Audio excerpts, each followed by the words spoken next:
Hello bachcho, let us read the question. The question says the correct order of increasing boiling points of 1-chloropropane, isopropyl chloride and 1-chlorobutane is. And here 4 different orders are given. Options are A, B, C and D. So let us move into the solution. तो बच्चों इसका solution निकालने से पहले सबसे पहले हम कुछ की कॉन्सेप्ट लर्न कर लेते हैं. की कॉन्सेप्ट.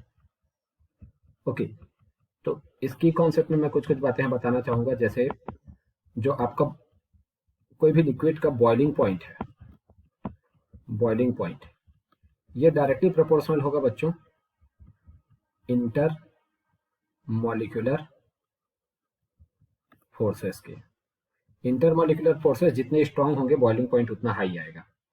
तो जैसे मैं यहाँ पे आपको कुछ सीक्वेंस बता रहा हूँ कि आपको इंटर मॉलिक्यूलर फोर्सेस को कंपेयर कैसे करना है. तो इंटर मॉलिक्यूलर फोर्सेस में बच्चों सबसे स्ट्रांग होंगे hydrogen bonds. Hydrogen bonds. Okay, उसके बाद वीकर होंगे इससे डाइपोल डाइपोल अट्रैक्शन. ओके, तो डाइपोल डाइपोल मतलब दो पोलर बॉडीज के बीच में, जैसे डेल्टा प्लस डेल्टा माइनस है, डेल्टा प्लस डेल्टा माइनस है, तो दो पोलर मॉलिक्यूल्स हैं उनके बीच में. उसके बाद होगा dipole induced dipole. Dipole induced dipole.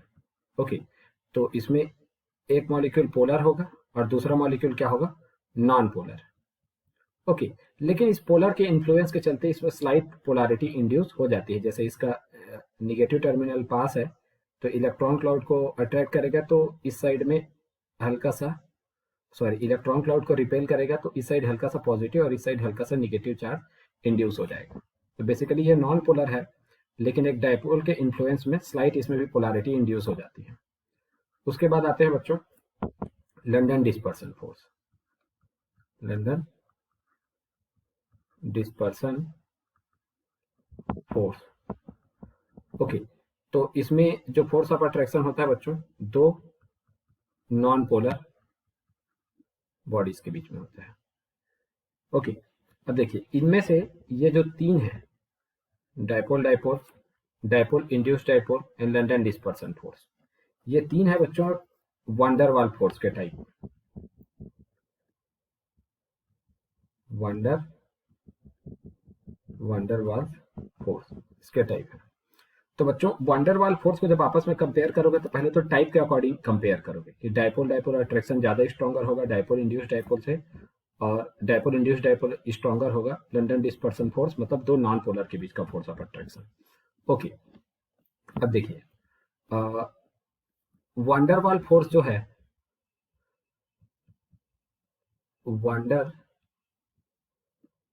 Wonder Waals force बच्चों ये डायरेक्टली प्रोपोर्शनल होता है पहले तो मॉलिक्यूलर मास से.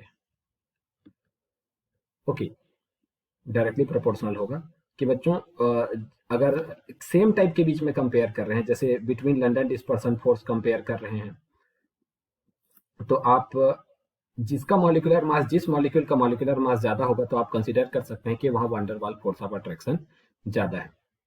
सेकेंड थिंग, अगर मान के चलो आइसोमर्स हो गया, फॉर आइसोमर्स.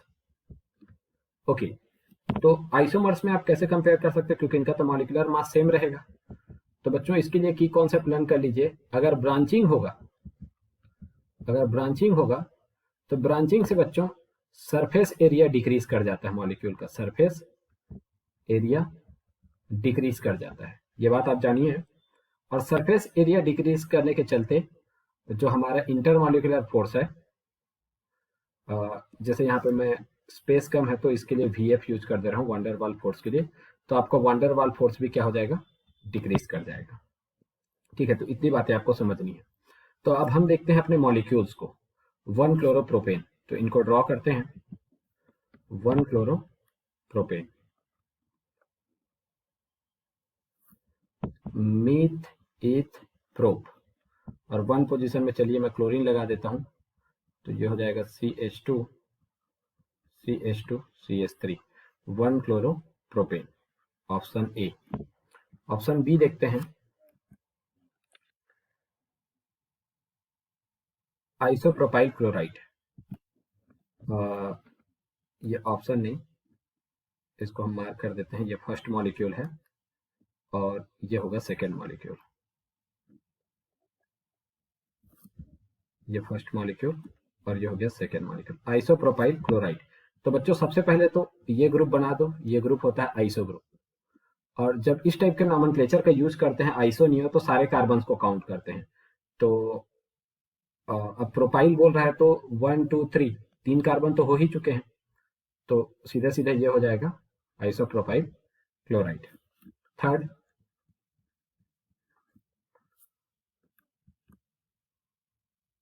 वन क्लोरोब्यूटेन, देखिए तो मीथ एथ प्रोप ब्यूट, इसमें 4 कार्बन होगा, और फर्स्ट में क्लोरो है CH2 CH2 CH2 CH3, तो ये 3 मॉलिक्यूल हो गए। तो बच्चों कार्बन और क्लोरीन का इलेक्ट्रोनिगेटिविटी सेम तो होता नहीं है, क्लोरीन हेलोजन है, उसकी इलेक्ट्रोनिगेटिविटी ज्यादा होती है।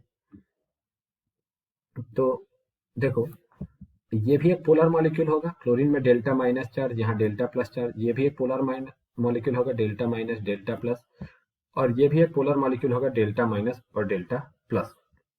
ओके, तो जो फोर्स ऑफ अट्रैक्शन है वो यहाँ पे क्या है, जैसे ये फर्स्ट वाले मॉलिक्यूल्स के बीच में जो फोर्स ऑफ अट्रैक्शन होगा वो भी क्या होगा, डाइपोल डाइपोल डाइपोल डाइपोल। यहाँ भी इन मॉलिक्यूल्स के बीच में जो फोर्स ऑफ अट्रैक्शन होगा वो भी क्या होगा, डाइपोल डाइपोल, और इनके मॉलिक्यूल्स के बीच का भी जो फोर्स ऑफ अट्रैक्शन होगा वो भी क्या होगा, डाइपोल डाइपोल। ओके, तो बच्चों फोर्स ऑफ अट्रैक्शन जो है वो सेम हो गया तीनों में। तब यहाँ पे हम देखते हैं मोलर मास। तो बच्चों देखो फर्स्ट एंड सेकंड में 1 2 3 कार्बन है, यहाँ भी 1 2 3 कार्बन है, एंड थर्ड वाले में 1 2 3 4 कार्बन है, तो मॉलिक्यूलर मास इसका सबसे ज्यादा है। तो सबसे पहले हम ये कंसीडर कर सकते हैं कि जो थर्ड वाले का जो बॉइलिंग पॉइंट आएगा वो फर्स्ट एंड सेकंड से तो ज्यादा ही आएगा। ओके, अब उसके बाद फर्स्ट एंड सेकंड में देखते हैं बच्चों। तो फर्स्ट एंड सेकंड में देखा जाए तो दोनों आइसोमर्स हैं, तो आइसोमर्स में क्या करना है, जहां पे ब्रांचिंग हो गई, देखिए सेकंड वाले में ब्रांचिंग हो गई, तो ब्रांचिंग से सरफेस एरिया डिक्रीज होता है, जिसके चलते वांडर वाल फोर्स वीक हो जाता है, क्योंकि वो मोलर मास के साथ साथ सरफेस एरिया पे भी डिपेंड करता है। तो 1 और 2 में कंपेयर किया जाए तो फोर्स हो गया 2 में वीक, तो 1 का बॉइलिंग पॉइंट ज्यादा होगा 2 से।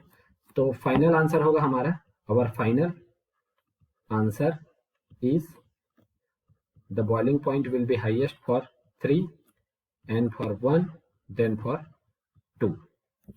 ओके, तो चलिए ऑप्शन देखते हैं, 3